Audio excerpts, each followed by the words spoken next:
Hello students, I am BL Chaudhary, team botany CLC Sikar. हाँ तो बेटा कैसे हैं? सब अच्छे हैं, मस्त हैं। तो स्वागत है आज के लेक्चर में आपका। देखिए बेटा कि प्रीवियस लेक्चर में अपन ने respiration in higher plant and उच्च पादपों में श्वसन स्टार्ट किया था।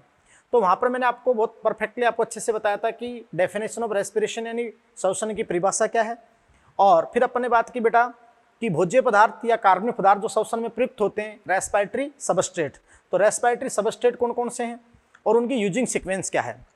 अच्छा बेटा, फिर अपन ने वहाँ पर चर्चा की कि भाई टाइप ऑफ रेस्पिरेशन यानी श्वसन के प्रकार। तो वो आपने चर्चा की बेटा टाइप ऑफ रेस्पिरेशन की कि रेस्पिरेटरी सबस्ट्रेट के आधार पर तो फ्लोटिंग रेस्पिरेशन, प्लावी श्वसन और प्रोटोप्लाज्मिक रेस्पिरेशन के अपन ने अध्ययन किया। और फिर आपने बात की बेटा कि भाई कोशिका की आवश्यकता और ऑक्सीजन की उपलब्धता अनुपलब्धता के बेसिस पे एरोबिक रेस्पिरेशन और एनारोबिक रेस्पिरेशन यानी वायवीय श्वसन और अवायवीय श्वसन। यस बेटा। और वहां आपने एक बात कही थी बेटा कि यूजुअली आप जानते हैं कि रेस्पिरेटरी सबस्ट्रेट के रूप में कार्बोहाइड्रेट ही प्रयुक्त होता है, लेकिन आप कह सकते हैं कि कभी कभी पादप और जंतु सेल के लिए कुछ के लिए लिपिड, प्रोटीन और यहाँ तक कि ऑर्गेनिक एसिड भी प्रयुक्त हो सकते हैं। लेकिन अपन यहाँ पहले कॉमन पाथ की बात करेंगे कि कार्बोहाइड्रेट को लेकर अपन बात देखिए कि सामान्य जो पथ होता है, कॉमन पाथ होता है, उसकी अपन बात करेंगे। यस। फिर अपन वो सारी बातें बताएंगे कि भाई जैसे आप फैट लेते हो, लिपिड लेते हो तो पाचन होता है लाइपेज से, तो ग्लिसरॉल या फैटी एसिड बनता है, तो उनका किस स्टेप में एंट्री होती है वो भी अपन सारी बात बता देंगे। और प्रोटीन का पाचन होता है तो अमीनो अम्ल बनते हैं, वहां से अमोनिया निकल जाता है तो ऑर्गेनिक एसिड यानी कार्बनिक अम्ल बनते हैं, और वो कहाँ एंट्री होती है भी सारी बातें बता देंगे आपको। यस बेटा। तो देखिएगा कि सबसे पहले अपन बात करते हैं मैकेनिज्म, क्रियाविधि। तो क्रियाविधि में बेटा सबसे पहले अपन बात करेंगे कि जो कॉमन पाथ होता है, कॉमन पाथ मतलब सामान्य पथ, और सामान्य पथ में इस श्वसन में कौन कौन से चरण सम्मिलित होते हैं, क्या क्या चरण श्वसन के अंतर्गत आते हैं। तो देखिएगा कि सामान्य पथ में मैं यहां पे लिखूंगा कि रेस्पिरेशन में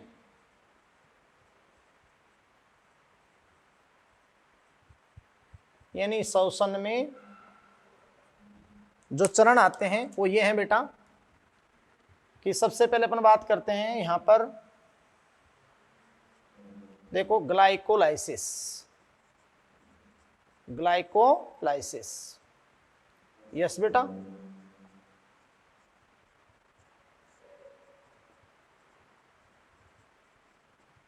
ये स्टेप फर्स्ट होता है। यस बेटा। और आप जानते हैं ये कहाँ संपन्न होगा, ये बताएंगे आपको साइटोसोल में, जैसे कोशिका द्रव्य में। खैर वो बता दूंगा मैं आगे। और फिर आप जानते हो, जैसे आप जानते हो बेटा कि जो सेकंड स्टेप यहां पर है, द्वितीय चरण, वो आपका होता है लिंक रिएक्शन। लिंक रिएक्शन यानी बेटा लिंक अभिक्रिया।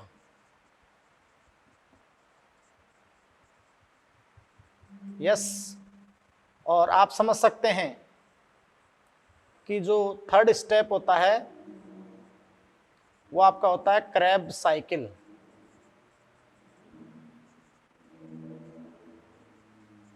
क्रेब्स चक्र, ये पद होते हैं।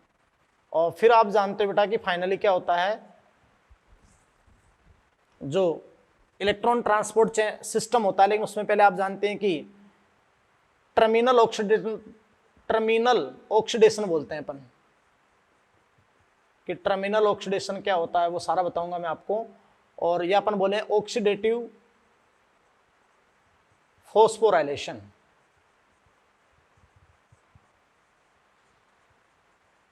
यानी बेटा आप जानते हो कि ऑक्सीकारी फास्फोरिलीकरण।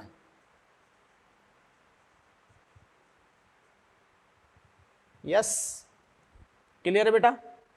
एटीपी निर्माण करते हैं। ये आपके क्या होते हैं कि श्वसन के पद हैं, चरण हैं कॉमन। यस बेटा। ऐसे नहीं, प्रत्येक पद में कई स्टेप्स होंगे, अपन बताएंगे, खैर वो तो है ना। तो देखो भाई यहाँ पर एक कॉमन आपको शो कर देता हूँ ग्लूकोज को लेकर, जैसे भाई अपन क्या क्या स्टेप्स अपन पढ़ेंगे। यस बेटा। तो ध्यान दीजिएगा। सबसे पहले देखिए बेटा, आप अगर मान लो मैं यहां पे ले लेता हूं ग्लूकोज, तो ग्लूकोज आप जानते हैं कि शर्करा है कार्बोहाइड्रेट है, और मोनोसैकेराइड शर्करा है हेक्सोज। 6 कार्बन का एक मॉलिक्यूल आपने ले लिया ग्लूकोज। यस बेटा, 6 कार्बन का एक मॉलिक्यूल, ये देखो ग्लूकोज।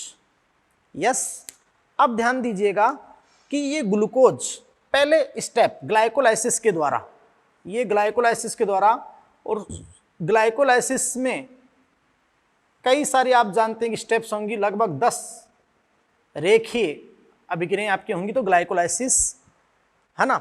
और ये आप जानते हो कि साइटोसोल यानी कोशिका द्रव्य में संपन्न होगा। साइटोप्लाज्म के 2 पार्ट होते हैं ना, साइटोसोल जो तरल होता है और ऑर्गेनेलीज कोशिकांग, तो उनको आप साइटोसोल की बात कर लेंगे। तो ग्लूकोज ग्लाइकोलाइसिस के द्वारा किस में कन्वर्ट होगा बेटा, पायरुविक एसिड। तो पायरुविक एसिड के 2 अणु बनेंगे, है ना। अणु कितने बनेंगे, 2, और ये कितने कार्बन का, 3 कार्बन के 2 अणु बन जाएंगे पायरुविक एसिड। तो ये स्टेप मतलब जो पूरा पद क्या हो जाएगा, ग्लाइकोलाइसिस। अब आप ध्यान दीजिएगा कि पायरुविक एसिड किस में कन्वर्ट होगा, एसिटाइल कोएंजाइम में, एसिटाइल कोएंजाइम ए में। तो ये आपका जो स्टेप होगा ये बेटा आपका होगा लिंक रिएक्शन। क्या होगा बताओ, लिंक रिएक्शन। ये लिंक अभिक्रिया होगा, बात को समझ रहे हैं।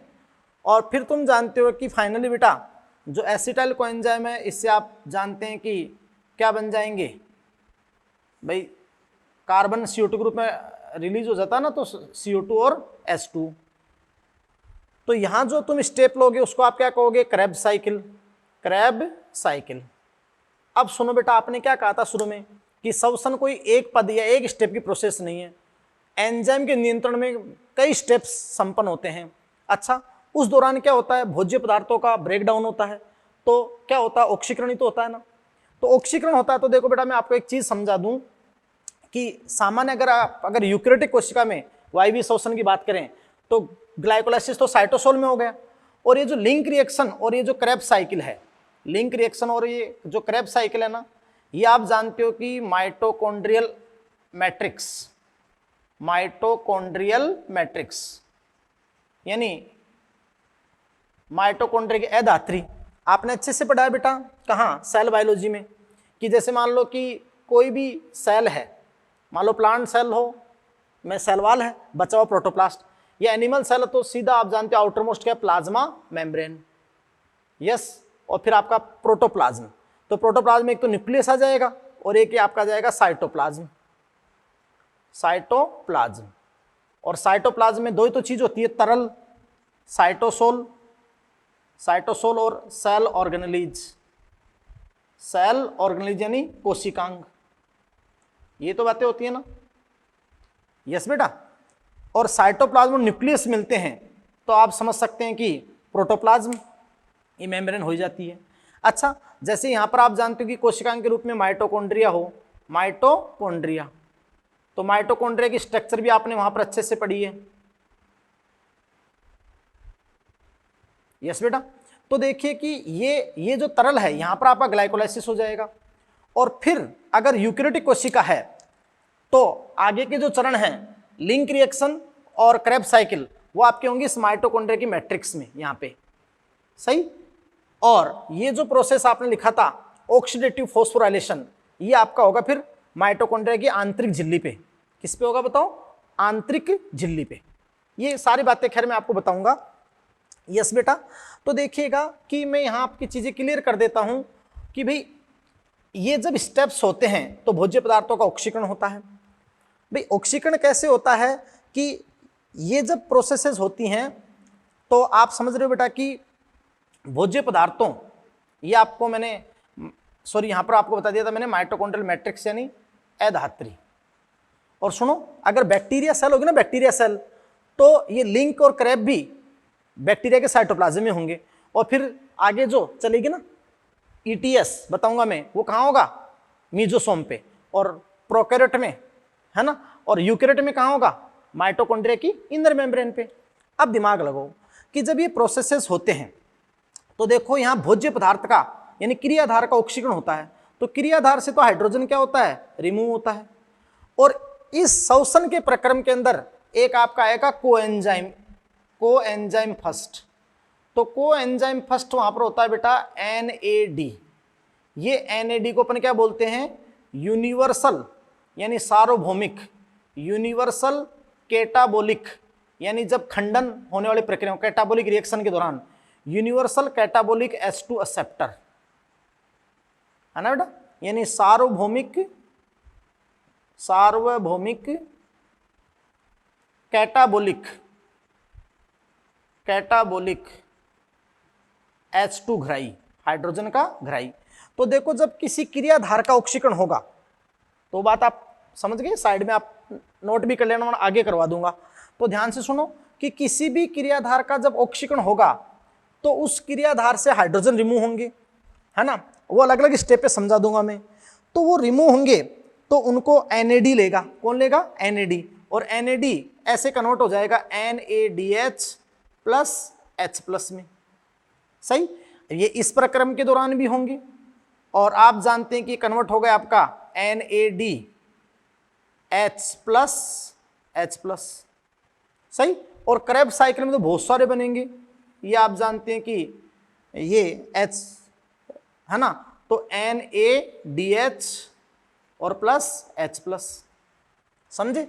और क्रेब साइकिल में तो आप जानते हैं कि क्या बनेगा, FADH2 बनेगा, यानी FADH प्लस H+। खैर इससे आप घबराना नहीं, ये मैं सारे स्टेप्स आपके दिमाग में एक सीक्वेंस डालने के लिए कर रहा हूँ, बाकी एक एक चीज पे आपको सारी चीजें क्लियर करेंगे, कोई प्रॉब्लम ही नहीं है।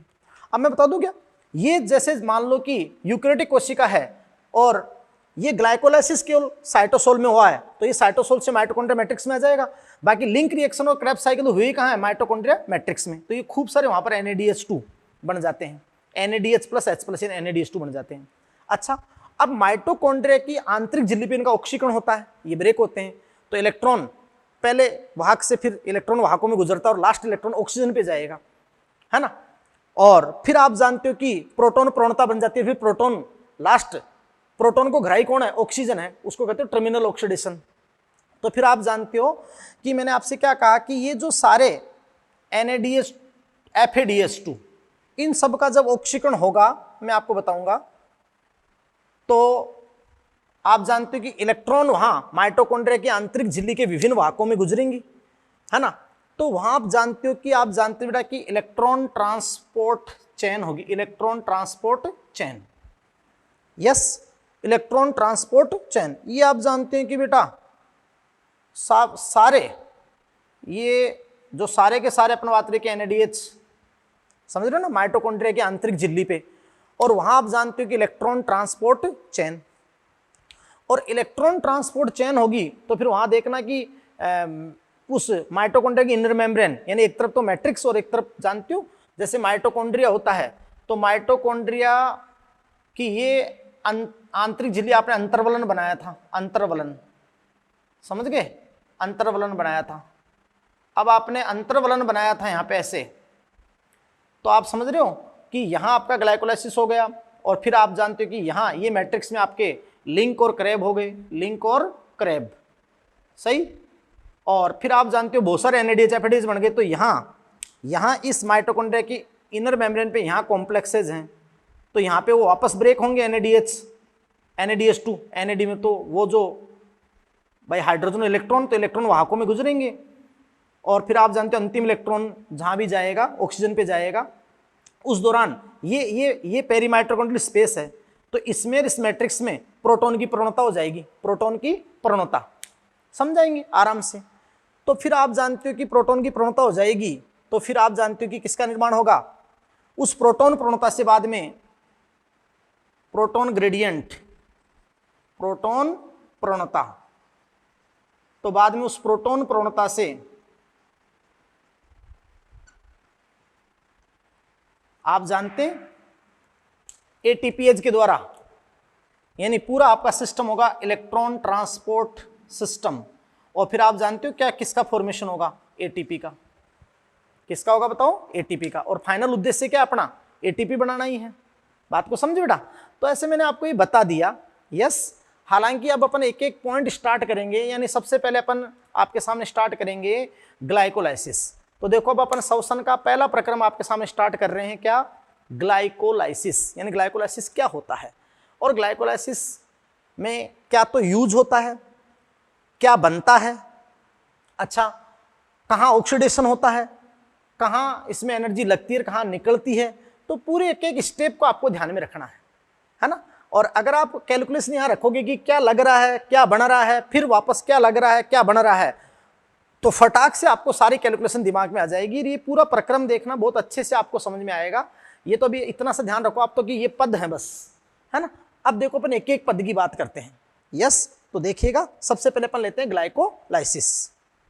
हाँ, तो देखिए बेटा, कॉमन पाथ जो सामान्य पथ है कि यूजुअली कार्बोहाइड्रेट ऑक्सीडाइज होते हैं, तो फर्स्ट स्टेप जो पहला पेज है आपका ग्लाइकोलाइसिस। यस बेटा, तो देखिए ग्लाइकोलाइसिस की बात करते हैं। सबसे पहले अपन कहते हैं बेटा कि जो टर्म ग्लाइकोलाइसिस है ना बेटा, तो आप ध्यान दें कि टर्म ग्लाइकोलाइसिस की उत्पत्ति ग्रीक वर्ड से हुई थी, ग्रीक शब्दों से हुई थी। यस बेटा, तो देखिए कि ग्रीक वर्ड क्या थे, मैं आपको बताऊं बेटा। तो फर्स्ट ऑफ ऑल देखिए यहां बहुत इंपॉर्टेंट कि देखो बेटा, ग्लाइकोज था, ग्लाइकोज, और ग्लाइकोज का मीन क्या होता है, शुगर, शर्करा, और जैसे शर्करा में मुख्यतः ग्लूकोज, तो ग्लाइकोज शुगर शर्करा। और दूसरा आपका क्या वर्ड था, लाइसिस, तो लाइसिस का मीन क्या होता है बेटा, स्प्लिटिंग, मतलब विघटन। यानी आप जानते हैं कि शर्कराओं के विघटन के दौरान ये प्रथम फेज है। तो ग्लाइकोज मतलब शुगर शर्करा, लाइसिस मतलब स्प्लिटिंग। बात आपकी समझ में आई बेटा। अब देखिए बेटा कि नेक्स्ट अपन जो लाइन लिखते हैं कि भाई स्कीम ऑफ ग्लाइकोलाइसिस, यानी ग्लाइकोलाइसिस की स्कीम को, ग्लाइकोलाइसिस की स्कीम को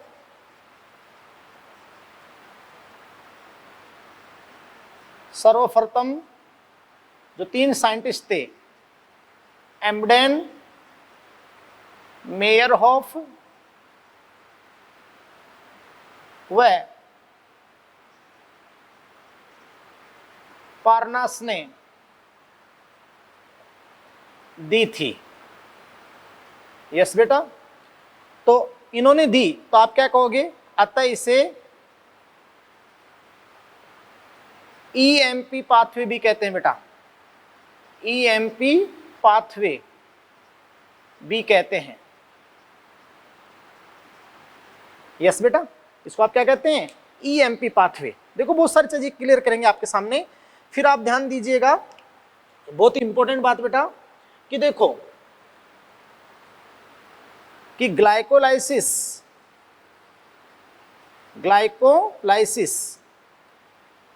एरोबिक तथा एनएरोबिक, यानी जो वायवीय श्वसन संपन्न करते हैं और अवायवीय श्वसन जो भी हैं, चाहे वो पहले आप लिख सकते हो एनारोबिक और एरोबिक, है ना। तो ग्लाइकोलाइसिस एरोबिक तथा एनएरोबिक अपन कहें बेटा, श्वसन में होने वाला समान चरण है।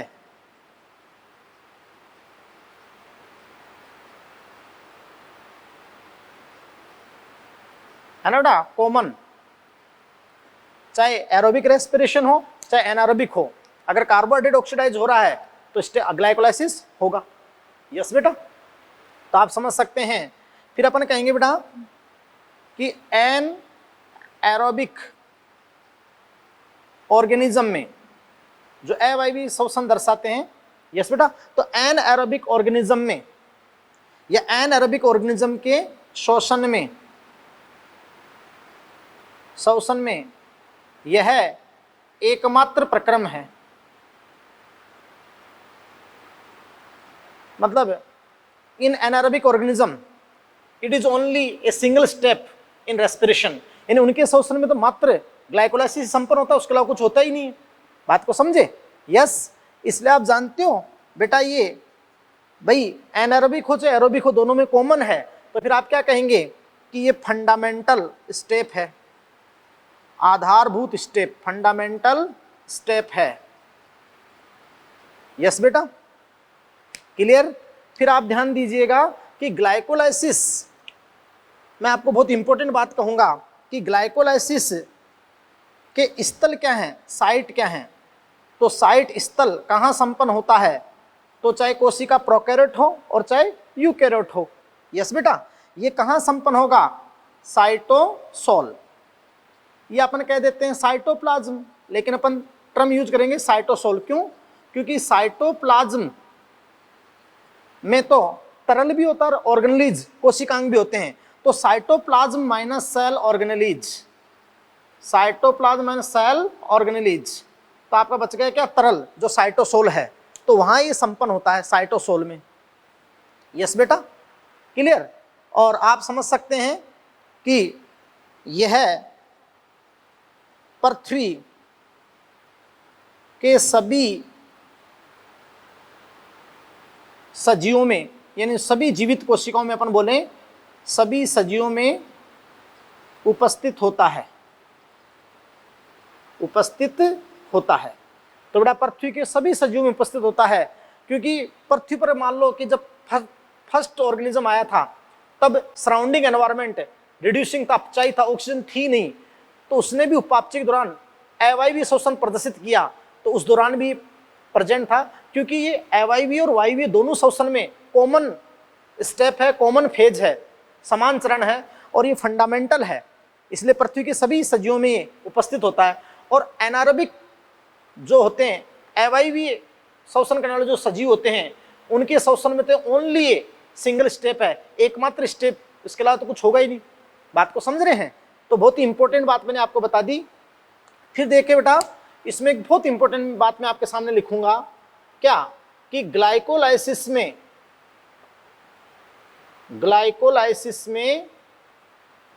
न तो O2 लगती है, न तो O2 लगती है, यस बेटा, और न ही CO2 निकलती है।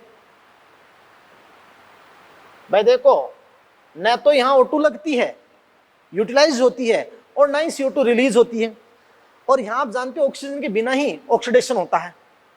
यस बेटा, तो ग्लाइकोलाइसिस में न तो O2 लगती है और न ही CO2 निकलती है ना। तो बहुत इंपॉर्टेंट बात अपन आपके सामने कहते हैं कि O2 का उपयोग नहीं, लेकिन यहां ऑक्सीकरण होता है। क्या होता है, ऑक्सीकरण। तो O2 के उपयोग के बिना ही ऑक्सीकरण होता है, ऑक्सीडेशन होता है। यस मेरे बेटा। फिर आप क्या कहेंगे, देखो बहुत इंपॉर्टेंट बात, यानी ग्लाइकोलाइसिस के दौरान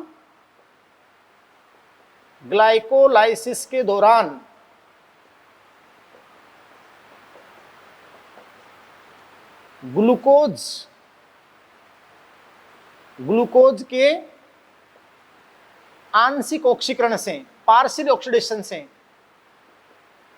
आंशिक ऑक्सीकरण से पायरुविक एसिड, पायरुविक अम्ल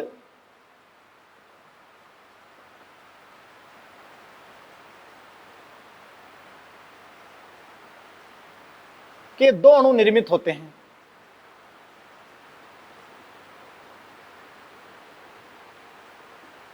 यस बेटा, तो आप समझ सकते हैं कि ग्लाइकोलाइसिस में ग्लूकोज विघटित होकर पायरुविक अम्ल के 2 अणु बनाता है, तो आंशिक ऑक्सीकरण होता है। वहां पर ऑक्सीजन के बिना उपयोग के देखना ऑक्सीडेशन होगा, कहां होगा वो अपन बहुत अच्छे से सिद्ध करेंगे।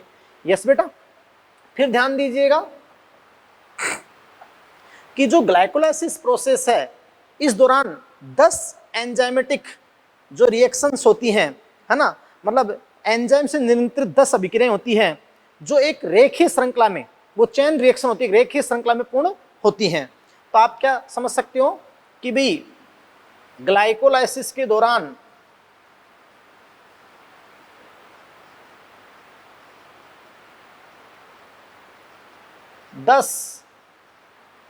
एंजाइम नियंत्रित अभिक्रियाएं होती हैं, यस बेटा, जो रेखीय श्रृंखला, लीनियर चेन, रेखीय श्रृंखला के रूप में संपन्न होती हैं। यस बेटा, तो आप समझ रहे हैं, बहुत ही इंपॉर्टेंट मैंने आपको बात बताई बेटा कि देखो ए चेन ऑफ 10 रिएक्शन है ना, under the control of different enzyme, कि विभिन्न एंजाइमों के नियंत्रण में ए चेन ऑफ 10 रिएक्शन, 10 अभिक्रियाओं की एक चेन श्रृंखला होती है। बात को समझे, यानी रेखीय श्रृंखला, बात समझ रहे बेटा, जो भी अपन सारा वहां पर प्रदर्शित करेंगे। यस बेटा, और आप समझ रहे हो बेटा कि देखो ग्लाइकोलाइसिस, आप जानते हैं बेटा कि श्वसन के दौरान ऊर्जा उत्पन्न करने वाला प्रथम पद है, ये भी बातें अपन करते हैं। अच्छा सुने, बहुत इंपॉर्टेंट बात बताऊं मैं कि ग्लाइकोलाइसिस में क्या होता है बेटा। ग्लाइकोलाइसिस में आपको मैंने बताया कि भी ग्लूकोज का आंशिक ऑक्सीकरण होता है, तो फाइनली आप जानते हैं कि 2 पायरुविक अम्ल बनते हैं। अच्छा सुने कि अपन तो खाना खाते हैं स्टार्च के रूप में, तो पाचन करके ग्लूकोज बना लेते हैं, लेकिन प्लांट फोटोसिंथेसिस में ग्लूकोज, लेकिन वो तुरंत सुक्रोज में, क्योंकि प्रकाश संश्लेषण का एंड प्रोडक्ट क्या होता है, सुक्रोज, या फिर वो स्टोरेज किस रूप में करते हैं, स्टार्च के रूप में। तो पादपों में ग्लाइकोलाइसिस के लिए ग्लूकोज कहाँ से आएगा, कहाँ से व्युत्पन्न होगा ग्लूकोज, तो आप जानते हो कि जो सुक्रोज है वो इन्वर्टेज एंजाइम की उपस्थिति में, इन्वर्टेज एंजाइम की उपस्थिति में ग्लूकोज और फ्रक्टोज में ब्रेक होता है, समझ गए। तो स्टार्च या सुक्रोज इन्वर्टेज एंजाइम की उपस्थिति में सुक्रोज या फ्रक्टोज, तो वो लाइन भी आपकी हो गई, बहुत अच्छी लाइन है। यस बेटा, तो ये सारी बातें आपकी होती है। फिर आप जानते हैं कि प्लांट में भी वही ग्लूकोज से स्टार्ट आपका होगा ग्लाइकोलाइसिस, और 10 रिएक्शंस होगी। बात को समझ रहे हैं, ये सारी बात होगी। अब देखिएगा बेटा कि ग्लाइकोलाइसिस के दौरान मैं आपको बहुत इंपॉर्टेंट बात बताऊंगा कि शुरुआती अवस्था में इसको एक्टिवेट करने के लिए, ग्लूकोज का सक्रियण करने के लिए एटीपी का यूटिलाइजेशन होता है। तो आप जानते हैं, आपको याद रखना कि किन स्टेप में एटीपी लगती है, यानी यूटिलाइजेशन होता है, और बाद में एटीपी निर्मित भी होती है, सिंथेसिस भी होती है। बात को समझ रहे हैं। तो देखिए कि अपन यहां लिखते हैं कि आरंभ में या आरंभ के 2 स्टेप्स में एटीपी का उपयोग होता है। उस दौरान क्या है, ऊष्मा अवशोषी है ना भी, क्योंकि आरंभ में एक्टिवेशन के लिए 2 एटीपी का क्या होता है, उपयोग होता है। तो उस दौरान आप क्या कह सकते हो, ऊर्जा अवशोषी, ऊष्मा अवशोषी, या फिर क्या कह सकते हो बेटा, ऊर्जा अवशोषी। यस बेटा, और यानी किसके लिए एटीपी का उपयोग होता है, एक्टिवेशन के लिए, सक्रियण के लिए, है ना बेटा, ताकि वो फॉस्फोराइलेटेड हो जाए। तो फॉस्फोराइलेटेड शुगर जल्दी से आप जानते हैं विघटन में जाती है, तो ये आपका हो गया। फिर बाद में जैसे अपन बात करा कि जो 7-10 स्टेप होती है, तो बाद में एटीपी का संश्लेषण होता है। यस बेटा, तो ये तो जानते यूटिलाइजेशन है, और उसके बाद में क्या होता है, संश्लेषण। तो फिर वो आप जानते हैं कि ऊर्जा उत्सर्जी, वो स्टेप्स आपकी होंगी ऊर्जा उत्सर्जी। बात को समझ रहे हैं बेटा, ये आपकी सारी बातें आपकी होती है। फिर देखिएगा बेटा कि देखो कि ग्लाइकोलाइसिस का जो प्रथम क्रियाधार है वो मुख्य रूप से ग्लूकोज, मैंने बताया ना प्लांट के अंदर अगर सुक्रोज है तो इन्वर्टेज एंजाइम से ग्लूकोज में बदल जाएगा। तो ग्लाइकोलाइसिस प्रक्रम में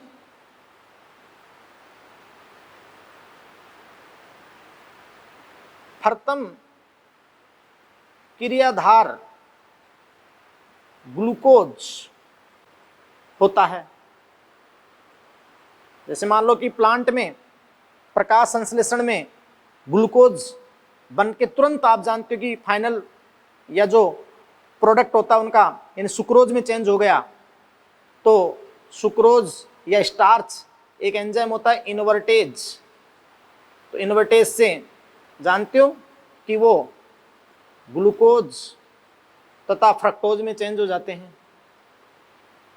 अब ग्लूकोज और फ्रक्टोज सेम पाथवे शो करते हैं। जैसे ग्लूकोज शुरू में एक्टिवेशन होता है, एटीपी यूज होकर तो ग्लूकोज 6 फास्फेट बनेगा, फिर आप जानते हो आइसोमेरेज से फ्रक्टोज 6 फास्फेट हो जाएगा। तो वो तो चाहे ग्लूकोज एंटर करे चाहे फ्रक्टोज करे, सेम मेटाबॉलिज्म आपकी चलती है।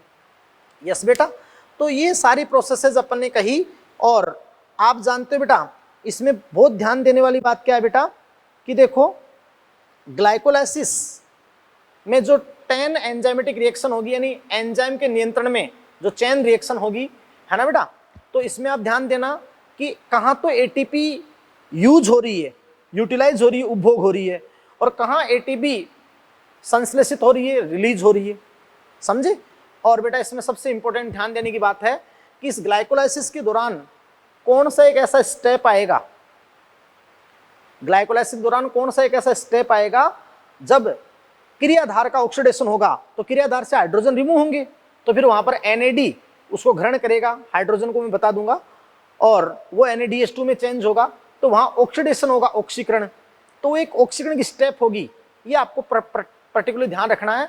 और स्टेप में आपको ध्यान क्या रखना है कि क्या तो आ रहा है और क्या जा रहा है, या फिर उपभोग किसका हुआ और प्रोडक्ट के रूप में क्या बने अंत के अंदर।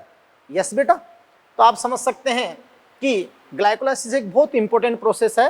तो देखिए अपन इसको अब स्टेप्स में अपन देखते हैं, यानी एक एक स्टेप को अपन देखते हैं कौन सा एंजाइम यूज होता है और किस एंजाइम के नियंत्रण में वो प्रोसेस होता है, और फिर पूरा फाइनल इसका सारा अपन रिजल्ट निकालते हैं। तो देखिएगा, हाँ तो बेटा आप देखिएगा स्टेप्स, यानी स्टेप्स ऑफ ग्लाइकोलाइसिस।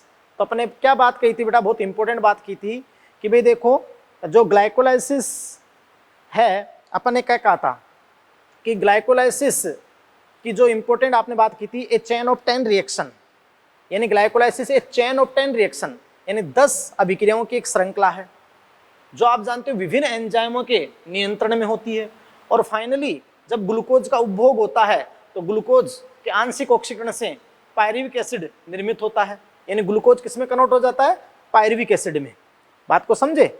यस बेटा, तो आप समझ रहे बेटा कि अब देखिए कि ये जो 10 अभिक्रियाएं हैं रेखीय श्रृंखला के रूप में कैसे आपकी संपन्न होती हैं। तो देखिए फर्स्ट ऑफ ऑल बेटा अपन ने क्या कहा था कि ग्लाइकोलाइसिस का जो प्रथम पद है वो ग्लूकोज से प्रारंभ होगा। भाई आपने कहा था कि पौधों में प्रकाश संश्लेषण के दौरान ग्लूकोज बनता है, वो तुरंत सुक्रोज जो उनका फाइनल प्रोडक्ट है, और बाद में आप जानते हो कि स्टोरेज हो तो स्टार्च के रूप में, लेकिन वो होगा तो आपने क्या कहा था कि इन्वर्टेज एंजाइम की उपस्थिति में जो सुक्रोज है वो ग्लूकोज और फ्रक्टोज में ब्रेक हो जाता है, और ग्लूकोज और फ्रक्टोज आप सेम उपापचयी पथ आपके स्टेप्स दर्शाते हैं, ये आपको लग जाएगा। यस बेटा, तो ध्यान दीजिएगा कि देखिए यहाँ पर बेटा जो स्टेप्स है ग्लाइकोलाइसिस की बहुत ही इंपॉर्टेंट। तो सबसे पहले देखिए कि यहाँ पर अपन लेते हैं ग्लूकोज। सबसे पहले यहाँ पर अपन क्या लेते हैं बेटा, ग्लूकोज। और आपको अच्छे से पता है कि ग्लूकोज मोनोसैकेराइड शुगर है और 6 कार्बनयुक्त हेक्सोज शुगर है। तो ग्लूकोज 6 कार्बनयुक्त ग्लूकोज का यानी एक मॉलिक्यूल आपने लिया, ये एक मॉलिक्यूल सही। आपने क्या कहा था बेटा कि आरंभ की अवस्थाओं में इनिशियल स्टेजेस में पहले एटीपी का उपयोग होगा, यूटिलाइजेशन होगा एक्टिवेशन के लिए, क्योंकि ग्लूकोज का जब तक फास्फोरिलीकरण नहीं होगा, ये फास्फोर रिलेटेड शुगर नहीं बनेगी, तब तक आगे विखंडन संभव नहीं है। यस बेटा, तो देखो इनिशियल स्टेप में एक्टिवेशन के लिए तो आप जानते हैं कि ग्लूकोज सबसे पहले मैं आपको यहां बता दूं कि बेटा देखो एक एंजाइम होगा हेक्सोकाइनेज। कौन सा एंजाइम होगा भाई, हेक्सोकाइनेज।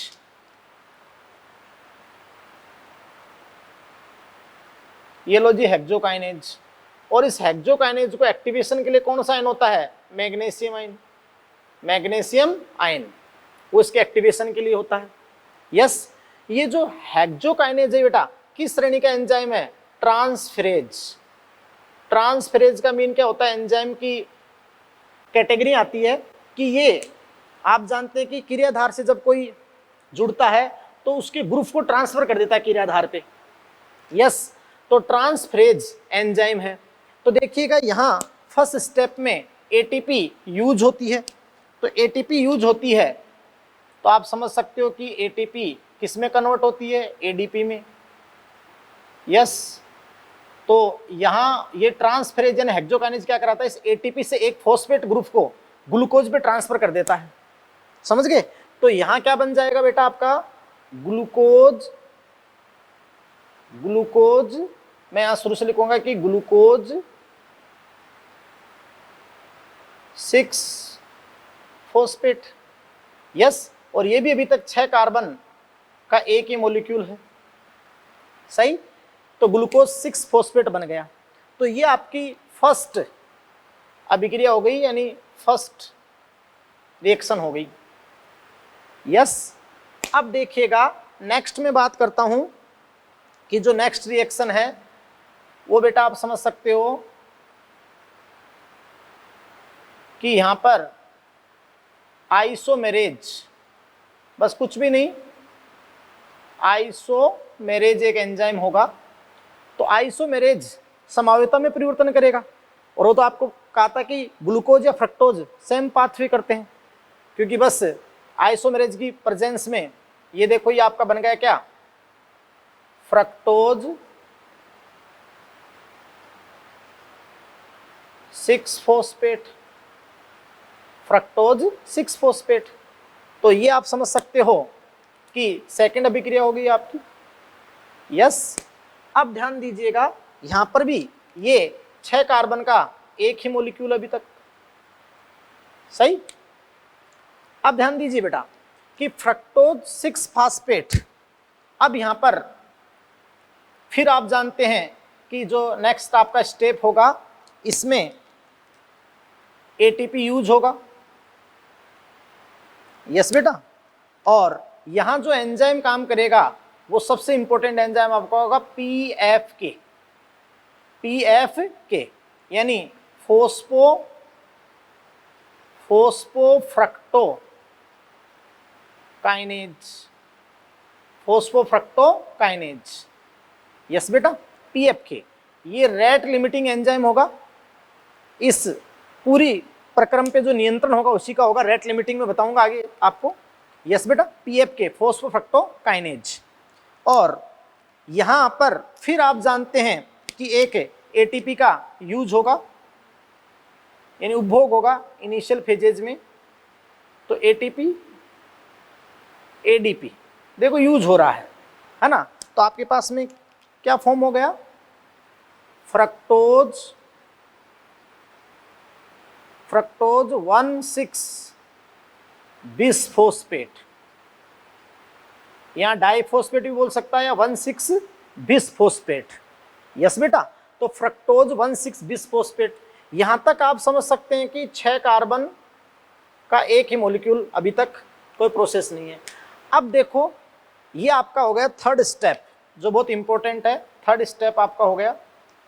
यस बेटा, अब देखिएगा एक बहुत महत्वपूर्ण एंजाइम यहां पे आएगा, और वो एंजाइम आप समझ रहे हैं बेटा कि इस फ्रक्टोज 1,6 बिसफोस्फेट को ब्रेक करेगा 3-3 कार्बन के सुगर्स में या इंटरमीडिएट में।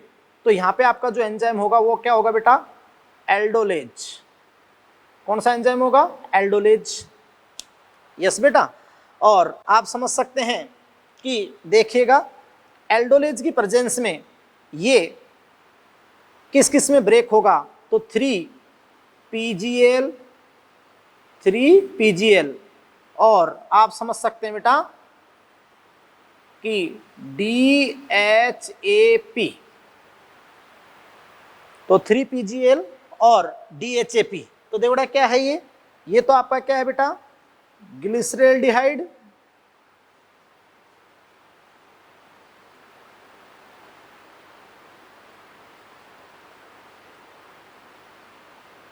Three phosphate, glyceraldehyde 3 phosphate.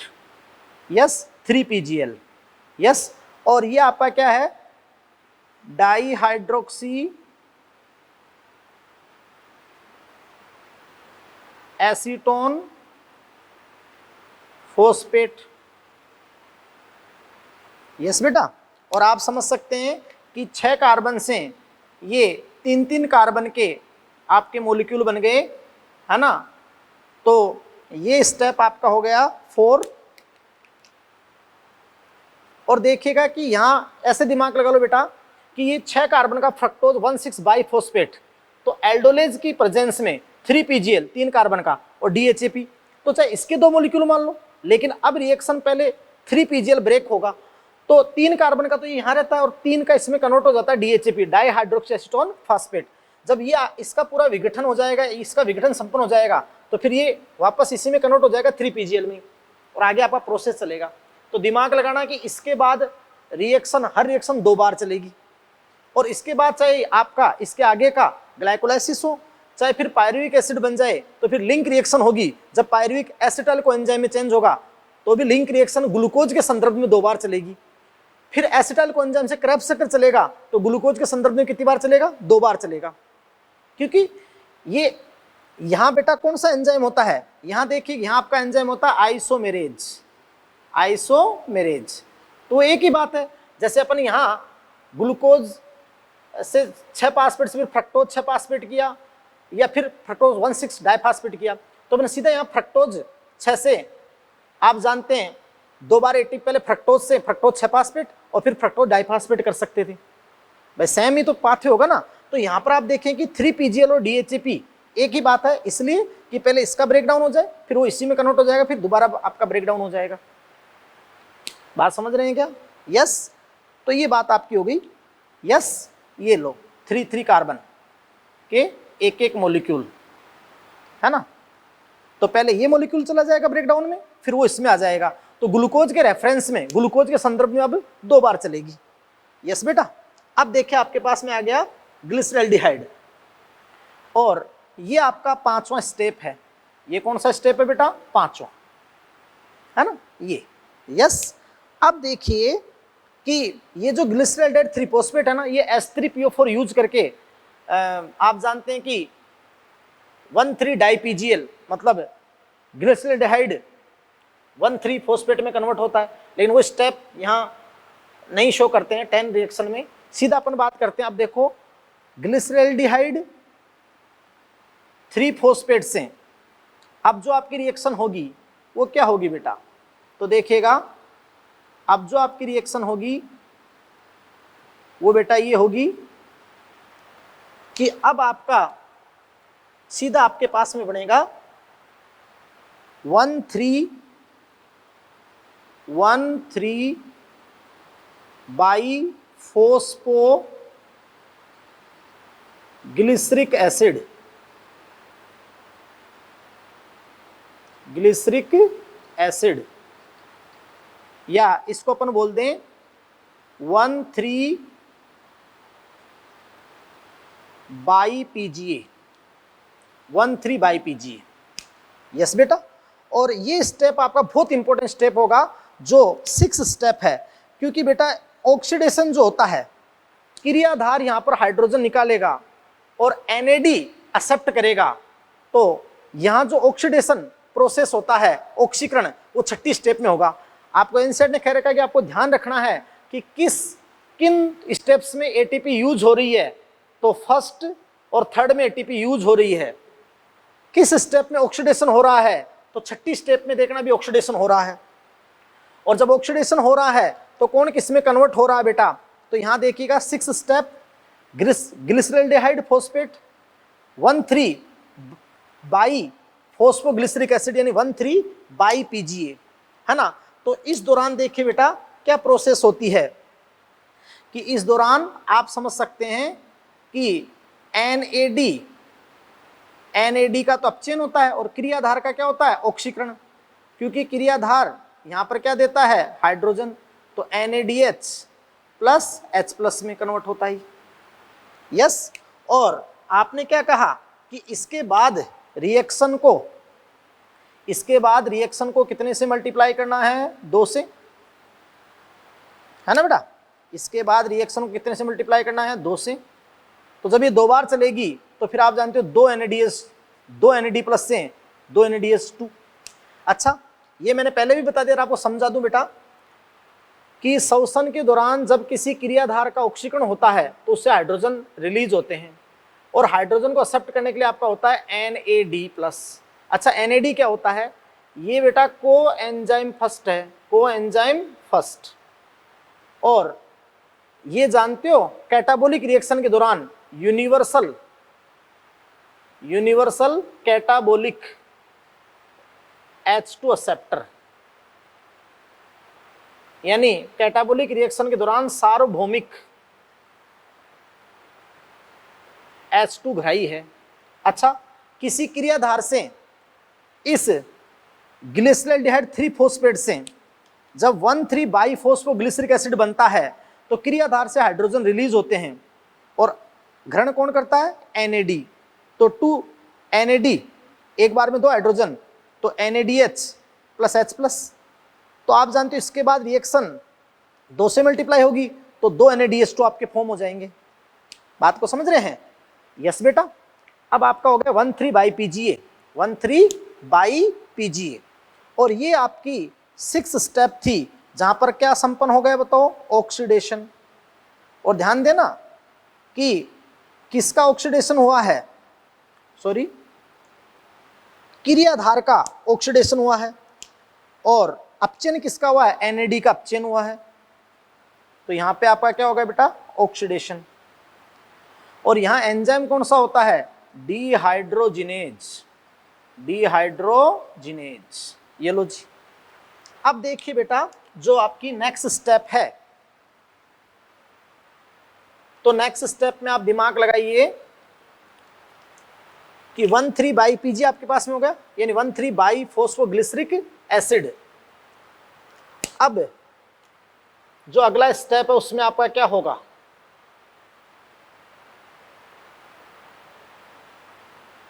है ना बेटा, जो आपका 7 स्टेप है।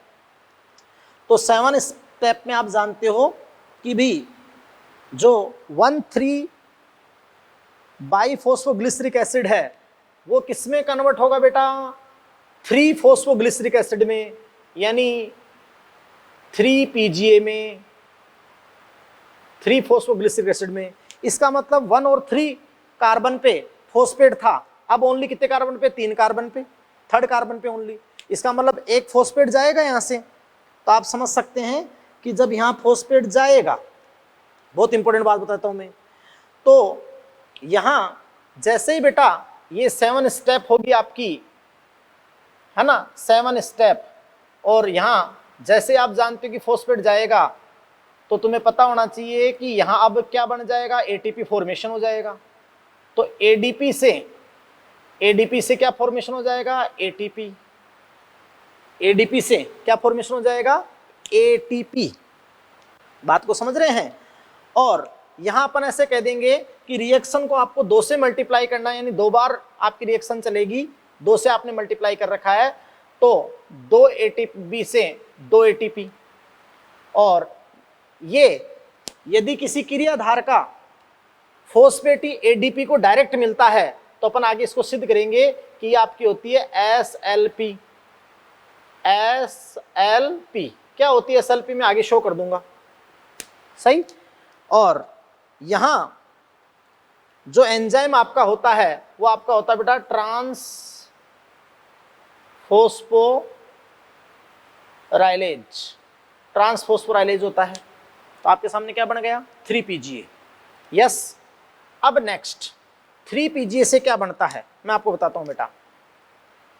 तो कुछ नहीं, केवल फॉस्फेट की स्थिति में बदलाव होगा, और फॉस्फेट की स्थिति में बदलाव होगा तो 3 PGA से 2 PG, यानी फॉस्फोग्लिसरिक एसिड, उसके 2nd कार्बन पे आपका फॉस्फेट होगा, है ना। ये भी 3 कार्बन युक्त है, ये भी अभी तक 3 कार्बन युक्त है, समझ रहे हो। तो बेटा आप जानते हैं कि यहां जो एंजाइम आपका होगा वो होगा म्यूटेज। क्या होगा? म्यूटेज। और वो केवल फॉस्फेट की स्थिति में बदलाव कर देगा। तो 3 PG से क्या हो गया? 2 PG। यस, ये आपकी हो गई जो है 8 स्टेप हो गई, 8 स्टेप। अब आप जानते हो कि 2 PGA से फिर आपका आगे जो कन्वर्जन होगा वो आपका बनेगा बेटा 2PGA से आपका बनेगा पैप। तो पैप क्या होता है? Phospho enol pyruvate. Phosphoenol pyruvate बन गया पैप। यस, तो आप जानते हैं बेटा कि जब 2PGA से पैप बना तो वहां पर एक एंजाइम यूज हुआ, इनोलेज। इनोलेज के सक्रियण के लिए मैग्नीशियम आयन या फिर K+ आयन प्रयुक्त होते हैं, और यहाँ निर्जलीकरण भी हुआ, H2 रिलीज हुआ, निर्जलीकरण। ये बहुत अच्छा स्टेप है। तो फोस्फोइनोल पायरुवेट बन गया। यस बेटा, ये स्टेप आपका हो गया क्या? 9वां स्टेप, है ना बेटा। और आपको हर जगह आप जानते हैं कि देखो वही 2 से मल्टीप्लाई करना है कि एक बार में 3PGA 2PGA में, तो फिर ये कन्वर्ट होगा तो 2 बार चलेगा ना आपका, तो 3PGA 2PGA, फिर आपका हो गया पैप। ये भी 3 कार्बन युक्त है। और अब आपका लास्ट स्टेप होगा जो सबसे इंपॉर्टेंट है, और उसके दौरान आप समझ सकते हैं कि फास्फोइनोल पायरुवेट, यानी अभी तक इस पर फास्फेट ग्रुप है, तो लास्ट स्टेप बेटा आपका होगा जिसमें आप जानते हैं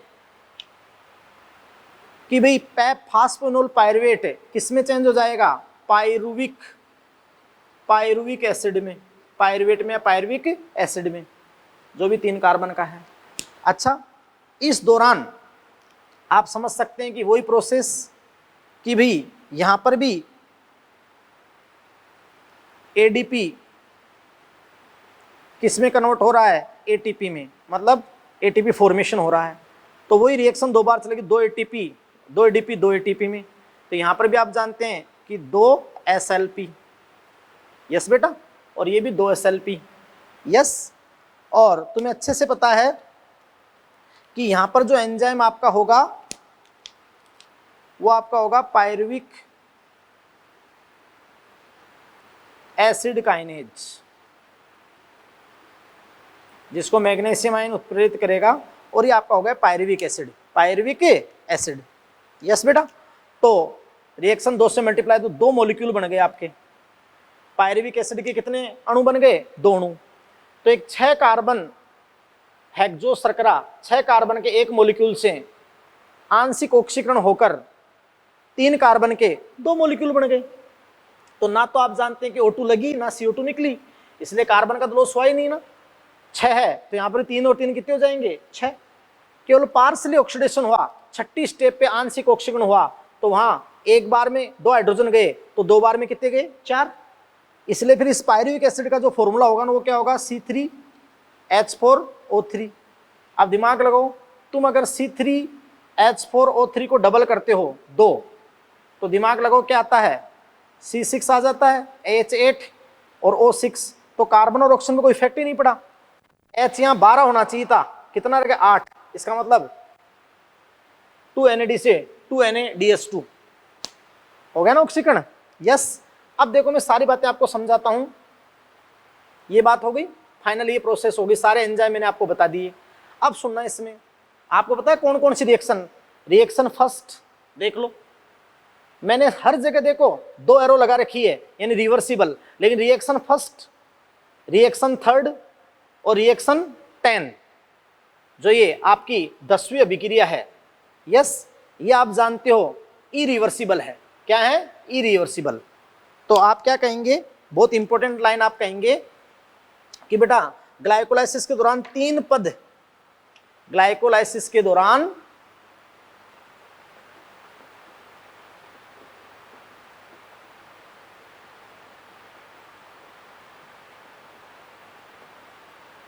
तीन पद ई रिवर्सिबल, यानी बेटा अनुत्क्रमणीय होते हैं। इरिवर्सिबल होते हैं। कौन कौन से होते हैं? 1, 3, 10।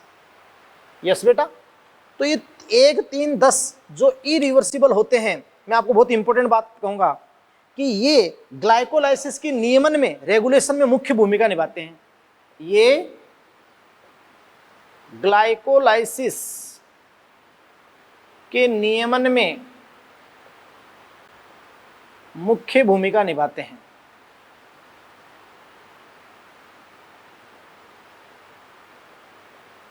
समझे बेटा? नोट करते जाएं ताकि सारी बातें आपके समझ में आती जाए। ये लाइन आपके समझ में आई? यस। अब देखो मैं आगे और भी बातें कर लेता हूं। यस बेटा। और क्या क्या बातें कर लेता हूं कि देखो शुरू के 2 स्टेप में 1 और 3 में एटीपी यूज हो रही है तो ये ऊर्जा अवशोषी होगी। सही। तो आपको कहा गया एनसीईआरटी में याद रखो कौन से स्टेप में ऊर्जा का उपयोग हो रहा है, तो 1 और 3 में। यस। और 7 और 10 में एटीपी का फॉर्मेशन हो रहा है, लेकिन वहां क्रियाधार ही डायरेक्ट एडीपी को फॉस्फेट दे रहा है, तो उसको आप कहते हो एसएलपी, सबस्ट्रेट लेवल फास्फोराइलेशन। वो मैं बताऊंगा आपको। सही। और कौन से स्टेप में ऑक्सीडेशन हो रहा है, आंशिक ऑक्सीकरण हो रहा है, तो 6ठे स्टेप में क्रियाधार से हाइड्रोजन निकल रहे हैं और एनएडी ले रहा है, तो NADH2 में चेंज हो रहा है, तो आपका 6ठा स्टेप क्या हो गया? ऑक्सीडेशन। यस। और बस वो आंशिक ऑक्सीकरण ही होता है, बाकी इसमें ना तो O2 लगती है ना CO2 निकलती है। यस बेटा, बात आपके समझ में है ना सारी? क्लियर। और अब देखिएगा मैं आगे इसकी और बातें करता हूं, आगे आपको सारी बातें समझा देता हूं कि बेटा इसके अंदर देखिए कि जो स्टेप आपकी होती है, जैसे फर्स्ट स्टेप में एटीपी का उपयोग ग्लूकोज के सक्रियण के लिए, ये बात आपकी हो गई। फिर देखिएगा मैं आपके सामने कहता हूं कि यहां पर जो हेक्सोकाइनेज है, पहली स्टेप ही कैसे रेगुलेटरी है, तो पहले स्टेप में कौन सा एंजाइम यूज हो रहा है बताओ? हेक्सोकाइनेज।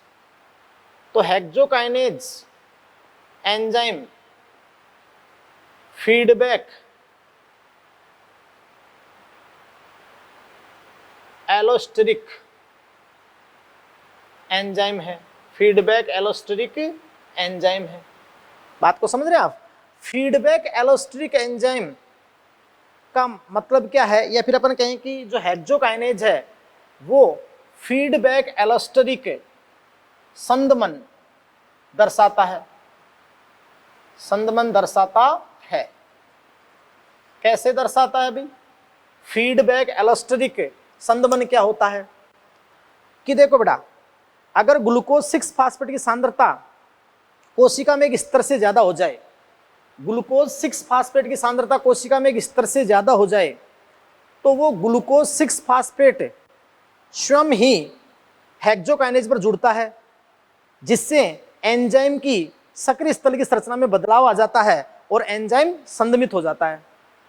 अब जब तक कोशिका को जरूरत नहीं रहती है वो संदमित ही रहता है, और जैसे ही जरूरत होती है तो फिर वो आप जानते हैं उत्क्रमणीय प्रक्रम है, तो हेक्सोकाइनेज से वो ग्लूकोज 6 फास्फेट हट जाता है और प्रोसेस चालू हो जाती है। तो पहली एक तो होगी नियंत्रण की, होगा ना नियंत्रण की पहली, ठीक है, यानी हेक्सोकाइनेज एंजाइम फीडबैक एलोस्टेरिक संदमन दर्शाता है, इसलिए नियंत्रण हो गया। क्या होता है कि कोशिका में एक स्तर से ज्यादा ग्लूकोज 6 फॉस्फेट बन जाए, तो वो आप जानते हैं कि उस हेक्सोकाइनेज एंजाइम जो होता है, उस एंजाइम से ही वो जुड़ जाता है। यस बेटा। और एंजाइम से जुड़कर उसको संदमित कर देता है। समझ रहे हो? तो फिर आप जानते हैं जब तक वो लेवल नहीं कम नहीं होता तब तक उसको संदमन में रखता है। क्लियर है? ये तो ये पॉइंट हो गया। अब मैं आपको अगला पॉइंट समझाता हूं। यहां पर आपको जो थर्ड स्टेप में जो एंजाइम आपको मिला वो आपका क्या है? फोस्फोफ्रक्टोकाइनेज। तो थर्ड स्टेप में भी एटीपी का उपयोग हुआ ना, और थर्ड स्टेप में एटीपी का उपयोग हुआ, एटीपी का उपयोग। और थर्ड स्टेप का जो एंजाइम था वो आपका था PFK, फोस्फोफ्रक्टोकाइनेज। और इस एंजाइम को भी अपन क्या कहते हैं बेटा? रेट लिमिटिंग एंजाइम कहते हैं। ग्लाइकोलाइसिस को नियंत्रण करने वाला एंजाइम है, नियमनकारी एंजाइम है, रेट लिमिटिंग एंजाइम। और इसको अपन पेस मेकर भी कहते हैं ग्लाइकोलाइसिस का। जैसे अपना पेस मेकर होता है ना, वैसे ही ग्लाइकोलाइसिस का पेस मेकर भी कहते हैं। क्या करता है ये फॉस्फोफ्रक्टोकाइनेज? जानते हो कि जब ये भी पीएफके में भी एलोस्टेरिक संदमन का गुण उपस्थित होता है। पीएफके में भी क्या होता है, आप एंजाइम में समझोगे ये सारी बातें कि एलोस्टेरिक संदमन क्या होता है।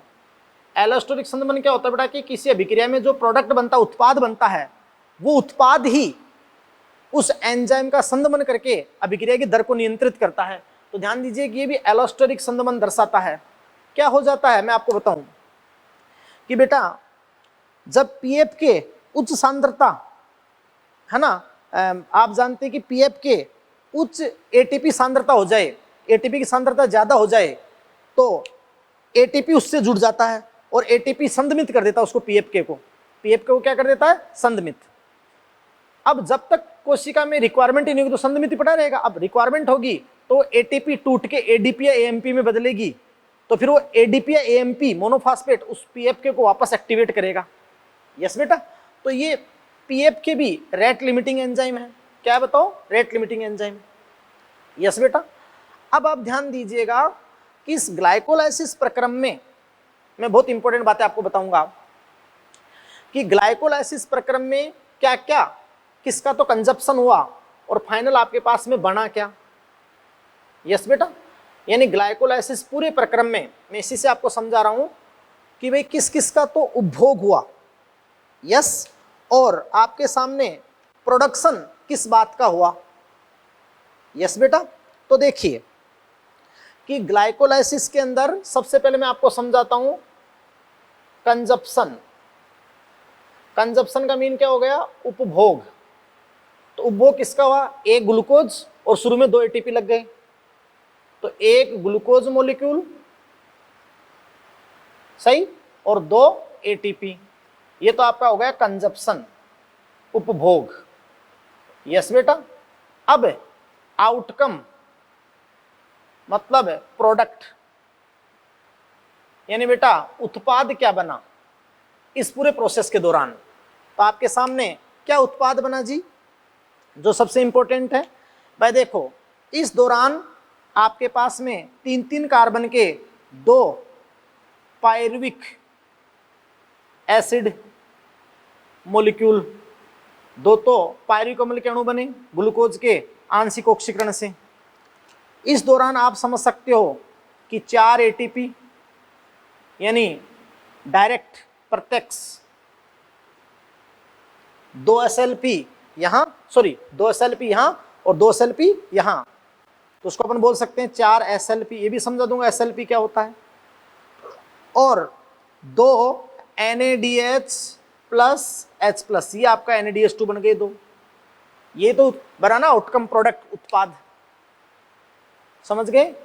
अब सुनो बेटा देखो कि यहां पर ये एटीपी तो डायरेक्ट बन गई और ये जो NADH2 है ये तो आप जानते हो कि फिर साइटोप्लाज्म से, साइटोसोल से, क्योंकि ग्लाइकोलाइसिस के सारे एंजाइम साइटोसोल में है, तो वहां से फिर जाएगा। अगर वायवीय शोषण होगा तो माइटोकॉन्ड्रिया में ये जाएंगे अंदर, माइटोकॉन्ड्रिया के अंदर। और आप समझ सकते हैं कि अगर वायवीय शोषण नहीं होगा, अवायवीय शोषण होगा, तो ये फर्मेंटेशन में ही प्रयुक्त हो जाएंगे, एटीपी नहीं बनाएंगे। तो आप समझ सकते हैं कि हाँ, बड़ा ध्यान दीजिएगा। तो फिर इस प्रकार आप जानते हैं कि ये SLP आपका हो गया। यस, अब आपको मैं समझाऊंगा कि भाई SLP क्या होता है, SLP क्या होता है इसके बारे में। यस, तो ध्यान दीजिएगा कि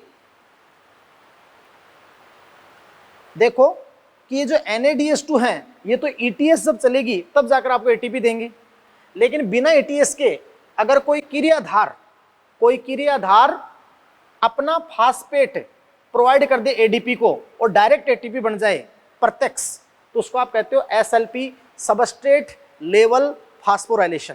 क्या कहते हो, सबस्ट्रेट लेवल फास्फोराइलेशन। समझ रहे हो ना, ये आपकी प्रोसेस होती है। क्लियर। और उसके बाद में आपके सामने यहां बात करूंगा कि देखो बेटा कि यहां शुद्ध लाभ कितना होता है। भाई ग्लाइकोलाइसिस के अंदर आपको एटीपी का लाभ कितना होता है, तो ये तो कॉमन स्टेप है, चाहे अवायवीय शोषण हो चाहे वायवीय हो। तो आप समझ सकते हो कि अवायवीय में तो क्या होगा और वायवीय में क्या होगा। तो वो सारी बात मैं आपके सामने नेक्स्ट आपके सामने बात करूंगा। यस बेटा, क्लियर। तो देखिएगा, मैं आपको परिभाषा आपके सामने लिख देता हूं। हाँ, तो देखिए बेटा कि SLP सबस्ट्रेट टेबल फास्फोराइलेशन क्या होता है कि भाई देखो, आधारी पदार्थ फास्फोरिलीकरण कि जब कोई क्रियाधार अपना फॉस्फेट ADP को प्रदान कर दे डायरेक्ट ही, तो उसको आप कहते हो SLP, यानी बिना प्रोटॉन प्रवणता के, बिना ETS के ही ATP प्रत्यक्ष ही बन जाए, क्रियाधार अपना फास्फेट ADP को दे दे, तो उसको आप कहते हो SLP। यस बेटा। और आप जानते हैं कि भी ग्लाइकोलाइसिस के दौरान मैं आपको बता दूं कि दो एंजाइम थे वहां पर, एक आपका था ट्रांसफॉस्फोराइलेज जो आपका 7वां स्टेप था, और एक आपका था पायरुवेट एसिड काइनेज। इनकी प्रेजेंस में आप जानते हो कि वहां पर क्या हुई, SLP। यस बेटा, क्लियर है। तो देखिए कि ग्लाइकोलाइसिस में ATP निर्माण, तो अवायवीय श्वसन में तो कुल ATP 2 + 2 यानी 4 SLP होगी, और आप जानते हो कि अवायवीय श्वसन में तो फिर ETS होगा नहीं, क्योंकि केवल ग्लाइकोलाइसिस एक ही प्रोसेस है, बाकी आगे फर्मेंटेशन होगा। तो वहां आप जानते हैं कुल ATP 2 + 2 यानी 4 SLP, लेकिन शुरू के अंदर 2 का तो उपयोग हो रहा है, तो नेट ATP लाभ यानी शुद्ध ATP लाभ, वहां पर शुद्ध ATP लाभ कितने का होगा, 2 का ही होगा। और वायवीय श्वसन में कुल ATP देखना 2 + 2 यानी 4 SLP हो गई, और जो 2 NADH2 रहे, तो देखो जब वायवीय श्वसन में ये NADH2 माइटोकॉन्ड्रिया में चला जाएगा, और माइटोकॉन्ड्रिया में ETS के दौरान एक NADH2 3 ATP बनाने की क्षमता रखता है, 3 ATP बनाने की क्षमता रखता है। यस बेटा, यानी अगर वायवीय श्वसन अगर ETS होगी, चाहे जीवाणु मेजोसोम पे हो, तो एक NADH2 से 3 ATP बनाने की क्षमता होती है। तो यहाँ 2 है, तो 2 × 3 यानी कितनी, 6। अच्छा बेटा, ये जो NADH2 कहाँ बनता है, तो आपको भी पता है 6ठी स्टेप में। यस, 6ठी स्टेप में, जब 6 स्टेप में आपको पता है 3PGL है ना, यानी आपको पता है ग्लिसरॉल्डिहाइड 3-फॉस्फेट का ऑक्सीडेशन होता है, वहां ऑक्सीकरण होता है 6ठी स्टेप में। तो आपको पता है कि वहां पर NAD ग्रहण करता है 2 इलेक्ट्रॉन और 2 H+ का ग्राही, यानी 2 इलेक्ट्रॉन + 2 H+ का ग्राही कौन होता है, NAD+। तो फलस्वरूप आपके पास में क्या बनता है बेटा, NADH2, यानी NAD का अपचयन होता है NAD+ का। तो अपचयन होता है, तो वहां पर आपका क्या बनाता, NADH + H+, ये इसको बोल दो NADH2। तो रिएक्शन 2 बार चली थी, तो क्या बने थे, 2 NADH2। और NCERT में बेटा आपको अच्छे से लिख रखा है, ये 2 इलेक्ट्रॉन 2 हाइड्रोजन के लिए है ना, यानी 2 इलेक्ट्रॉन एक बार में, 2 इलेक्ट्रॉन 2 हाइड्रोजन, तो इनके लिए आपको लिख रखा है ना, ये 2 हाइड्रोजन किसके तुल्य है, 2 रेडॉक्स तुल्यांक, 2 रेडॉक्स तुल्यांक। यस बेटा। अब आप ध्यान दीजिएगा, तो ये आपकी हो गई 6 ATP, लेकिन ये बनेगी कहां पर, ETS में, पहले तो नहीं बनेगी। तो टोटल कितनी हो गई, मैं यहां लिख देता हूं वापस से, टोटल कितना हो गया बेटा, 10, लेकिन शुरू के अंदर 2 खर्च हो जाती है, तो बच गया कितना, 8। तो आपका शुद्ध लाभ कितने का होगा, 8 का। लेकिन चाहे कोई सा श्वसन हो, ग्लाइकोलाइसिस दौरान प्रत्यक्ष ग्लाइकोलाइसिस में बन जाए, आगे जाकर नहीं बने, तो आपको अगर पूछ लिया जाए प्रत्यक्ष शुद्ध लाभ हमेशा हमेशा कितने ATP का होगा बेटा, 2 ATP का। नेट या डायरेक्ट नेट गेन बिना ETS के यहीं पे, तो कितने का होगा, 2 का, जो आपके अवायवीय श्वसन में है। बोलो बेटा यस। तो पूछ लिया जाए कि वायवीय श्वसन के दौरान ग्लाइकोलाइसिस से कुल ATP बनती है 10, शुद्ध लाभ होता 8, प्रत्येक शुद्ध लाभ होता है 2 का ही। यस बेटा। तो देखो यहीं तक। अब अपन बात करेंगे पायरुविक एसिड, एक महत्वपूर्ण केंद्रीय रसायन है, तो इसका फ्यूचर क्या होगा, इसका भविष्य डिपेंड करता है कि ऑक्सीजन है सेल में, वायवीय श्वसन होगा तो आगे लिंक और क्रैब हो जाएगा, और नहीं तो फिर क्या हो सकता है, फर्मेंटेशन। अवायवीय श्वसन में क्या हो जाएगा, फर्मेंटेशन, किण्वन। यस बेटा। तो नेक्स्ट अब अपन लिंक रिएक्शन, क्रैब साइकिल, वो सारी बातें आपके सामने करेंगे। तो बहुत अच्छे तरीके से इस टॉपिक को तैयार करें। Thank you very much.